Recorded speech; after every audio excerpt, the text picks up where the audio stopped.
O Salmo 139, versículo 13, é um salmo de Davi. Davi louvava a Deus pelo que ele era. Ele acreditava que ele foi preparado para as batalhas. E não é que ele vencia todas as batalhas. E por que ele vencia? Porque diz assim, pois possuíste o meu interior, entreteceste-me no ventre de minha mãe. Então, para ele, aquilo que foi uma coisa normal para os homens, não. Um homem e uma mulher se unem e formam uma criança, sim. Mas essa criança que era Davi, ele acreditou que Deus possuiu ele lá no interior. Não toque nele, força maligna. Falou a mesma coisa com você, por isso você é salvo.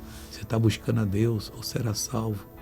Ele fez com que você tivesse a capacidade de lutar qualquer batalha e sair vitorioso. Desde o ventre da mãe, você é uma pessoa já preparada para todo tipo de vitória. Diga graças a Deus. Veja essa pessoa abençoada. As pernas, joelho, estou com artrose, osteoporose, abaixo de remédio, missionário, e para mim andar só de muleta. Já pode andar sem ela? Já. Quanto tempo? Já faz uns 4 anos. Põe ela no ombro então. Vai para casa em nome de Jesus. É Jesus maravilhoso. Vamos orar agora, Pai.